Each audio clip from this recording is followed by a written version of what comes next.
నమస్తే. నేను మీ గోపి. వెల్కమ్ బ్యాక్ టు మనంటి. ప్రస్తుతం మనతో పాటు ఉన్నారు పొలిటికల్ అనలిస్ట్ అంకమ్మరావు గారు ఉన్నారు. ఆయనతో మాట్లాడదాం. నమస్తే అండి. నమస్తే అయ్యా. సో, గత 3 రోజుల కిందట ఇదే హైదరాబాద్‌లో రాయదుర్గం పరిధిలోని మైహూం పూజాలోని గన్నవరం పోలీసులు వచ్చేసరికి వల్లభనేని వంశీని అరెస్ట్ చేసుకొని తీసుకెళ్లారు. ఇప్పుడు ప్రస్తుతానికైతే జైల్‌లో ఉన్నాడు. ఈరోజు వైఎస్ జగన్మోహన్ రెడ్డి గారు ఎళ్లి పరామర్శించబోతున్నారు.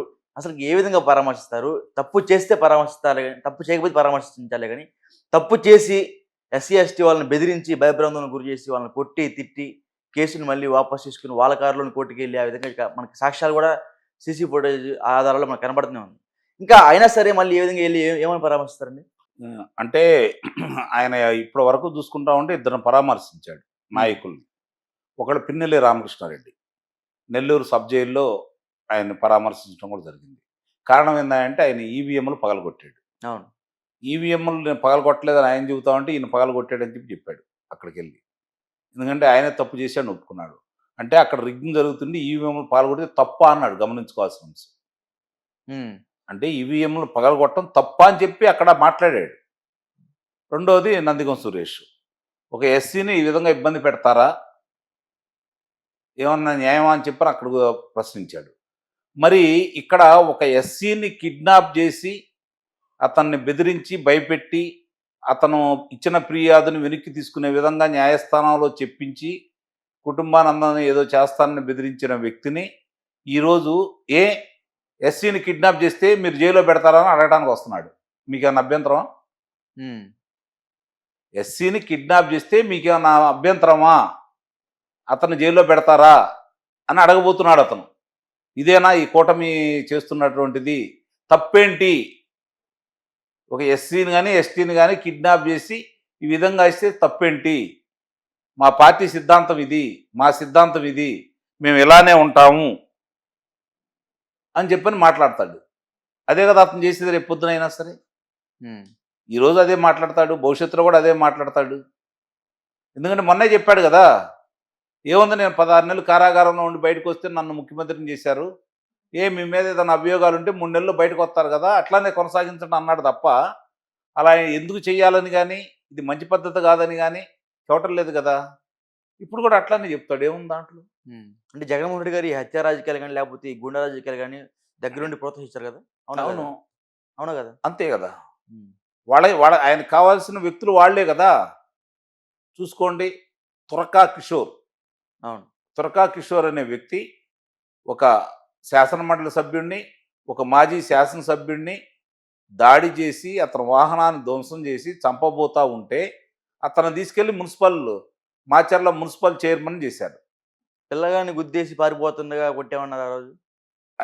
ఇక ప్రత్యక్షంగా అందరూ చూసిందేగా. ఇంత పెద్ద దొంగను తీసుకొని కొడుతుంటే ఇప్పటికి మన దగ్గర ఉన్నాయి కదా వీడియో చిత్రాలు. హ్మ్. ఆ! మరి తర్వాత చూసుకుంటా ఉంటే చంద్రబాబు నాయుడు గారి ఇంటి మీద దాడి చేసి, ఒకళ్ళని లేపేస్తే చంద్రబాబు నాయుడు గారు ఇక మళ్ళీ హైదరాబాద్ నుంచి ఇక్కడికి రాడు.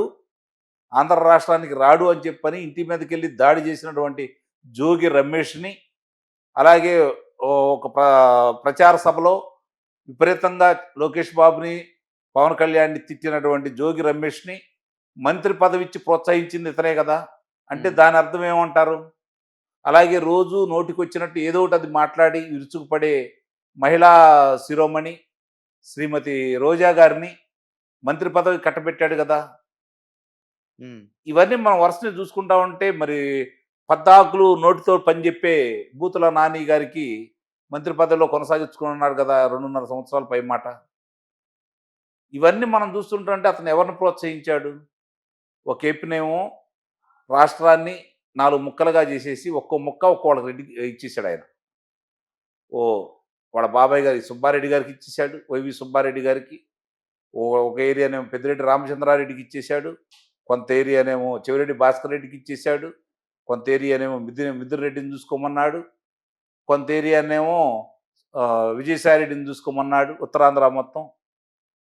అందరిని నువ్వు జాగ్రత్తగా చూసుకో అని చెప్పని సజ్జల రామకృష్ణారెడ్డిని దాంట్లో పర్యవేక్షణకు పెట్టాడు. బియ్యానికి సంబంధించిన మొత్తం నువ్వు చూసుకో అని చెప్పని గవర్నమెంట్ ద్వారంపూడి చంద్రశేఖర్ రెడ్డికి అప్పచెప్పాడు. మరి ఇయన్నీ 5 సంవత్సరాలు ప్రజలు చూసి ఇసుగుబుట్టి, భయపడిపోయి, ఆగ్రహం వ్యక్తం చేసే కదా అతన్ని ఇంటికి పంపించింది. అయినా సరే ఇలానే కొనసాగుతానంటే నాకు తెలిసినంత వరకు అతను ఇలానే కొనసాగాలని అయితే నేను మనస్ఫూర్తిగా కోరుకుంటున్నా. అంటే ఒకటి సార్, గతంలో జగన్మోహన్ రెడ్డి మీద రాయి దాడి జరిగింది. అప్పుడు సొంత తల్లే ఆయన ఏమయ్యా పరామర్శించలేదు. ఏమన్నా అర్థం పర్థం ఏమన్నా ఉందా నువ్వు మాట్లాడేది? హ్మ్. ఇన్నాళ్ళ నుంచి నువ్వు యాంకరింగ్ చేస్తున్నావు. చెప్పండి, చెప్పండి సార్. రాయా అది? పటికి బెల్లం ముక్కయ్యా? పట్టికి బెల్లమా? ఆ! అందుకే కదా నోట్లో ఏసుకుంది. రాయి హ్మ్. అయితే కనపడాలి గదా! హ్మ్. ఇప్పటివరకు దాడి చేసింది ఏదైనా ఆయుధమో లేకపోతే వస్తువో కనపడాలి గదా! అదే అంతమంది అక్కడ సిబ్బంది ఉండంగా పట్టిక బెల్లం ముక్కకే అంత దెబ్బ తగిలిందా సార్ ఇక్కడ? అసలు దెబ్బేడ తగిలిందయ్యా? ఆ! కళ్ళ ముందు కెమెరాలో మొత్తం బ్లీడింగ్ అవుతుంటే మరి కంటి దగ్గర. అది ఎక్కడ తర్వాత ఎందుకు కనపడలేదు?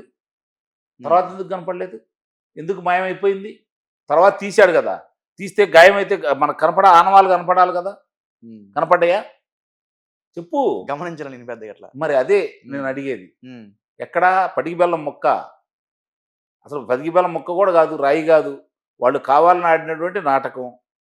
అప్పట్లో కూడా ముగ్గురు ఎస్సీ కుర్రోళ్ళని అరెస్ట్ చేశారు ఆ రోజు ఆ కేసులో కూడా. వాళ్ళకదే కదా! మొత్తం చూసుకో. ఎవరు ఆయన పేరేంటి? మన డాక్టర్ సుధాకర్ గారు ఎస్సీ. హ్మ్. అలాగే శాసనమండలి సభ్యుడు చంపిన వ్యక్తి ఎవరు? సుబ్రహ్మణ్యం ఎస్సీ. ఆ ముగ్గురు కుర్రాళ్ళు ఎస్సీలు. ఇలా చూసుకుంటా ఉంటే నందం సుబ్బయ్య కావచ్చు, మాదన్న కావచ్చు, లేకపోతే ఒక చిత్తూరు జిల్లా సంబంధించిన ఒక వైద్య అధికారిని కావచ్చు, ఆ, చనిపోయినటువంటి కుర్రాడి పేరేంటి, ఆ, అమర్నాథ్ గౌడ్, తెనాలి దగ్గర. రేపల్లె.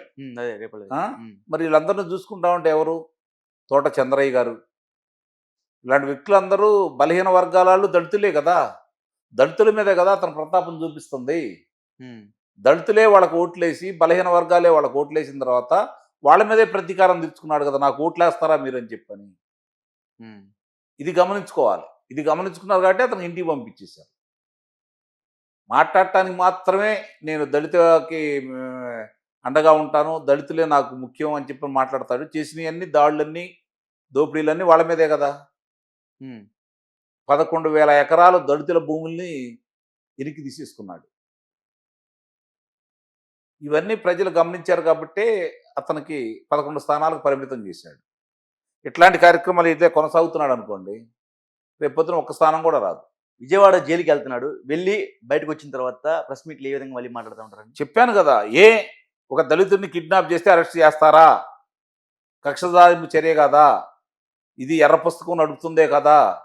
హ్మ్. కావాలని మా మీద కక్ష సాధింపు చర్యలు చేస్తున్నారు. అక్రమ అరెస్ట్ అంటారా ఎట్లా? అక్రమ అరెస్టులు కావాలని చేస్తున్నారు. మేము బెదిరిపాము, పోరాడతాము, ఎదురు తిరుగుతాము. మళ్ళీ త్వరలోనే మేము అధికారంలోకి వస్తాము. జమిలి ఎన్నికలు రాబోతున్నాయి. ఒక 6 నెలల్లో మళ్ళీ అధికారంలోకి వస్తాము. ఇంతకింత బదులు తీర్చుకుంటాం. మీరు చూపించిన బాటే కదా! ఇదే మాట్లాడతాడు. హ్మ్. వేరే ఏమైనా ఉంటాయా మాట్లాడటానికి? జగన్ 2.0 అని మాట్లాడతారు. ఎంత మంచాడు వంశీ. హ్మ్. ఇప్పటిదాకా ఒకటి చూశారు. 2 నువ్వన్నట్టు మళ్ళీ రెండోది చూడబోతున్నారు. నా విశ్వరూపం చూపిస్తాను నేను. కార్యకర్తలు మీరు ఇలానే కొనసాగండి. ఇలానే కిడ్నాపులు చేయండి. ఇలానే బెదిరించండి. మీకెందుకు, మీరు ఏది చేసినా పర్లేదు. ఇంతకింత చేద్దాం అని చెప్పి మాట్లాడతాడు. హ్మ్. అంతకంటే ఇంకేం మాట్లాడతాడాయన? అంటే ఇప్పుడు సొంత చెల్లి, తల్లి, ఇప్పుడు బాబాయ్ కూతురు, బాబాయ్‌కి ఇప్పుడు వెన్నంటి ఉండి 3 దశాబ్దాలు వాళ్ళ ఇంట్లోనే పనిచేసిన విజయసాయి రెడ్డికి న్యాయం చేయలేనోడు ఇప్పుడు వంశీకి న్యాయం చేస్తారంటారా? ఎందుకు చేస్తాడు? వంశీ అంటే అతనికి కోపం గూడా చాలా మందికి అర్థం కాని విషయం. దేనికండి? వంశీ అంటే కోపం. పరిటాల రవి శిష్యుడుగాను, మొట్టమొదట నా దగ్గర రాలేదని, 2 పర్యాయాలు గెలుస్తాడా నన్ను గాదని, హ్మ్. అతనంటే కోపమే. క మరెందుకు పార్టీలో తీసుకున్నారు మళ్ళీ? అవసరం ఆ రోజు. ఆ రోజు అవసరం. ఆ కులాన్ని తిట్టాలంటే కొడాలి నానికి ఇంకో తోడు గావాలా? హ్మ్. ఆ పార్టీ నుంచి తీసుకోవాలి. నాకు 151 స్థానాలిచ్చారు. గన్నవరంలో ఇతను ఎందుకు గెలిచాడు?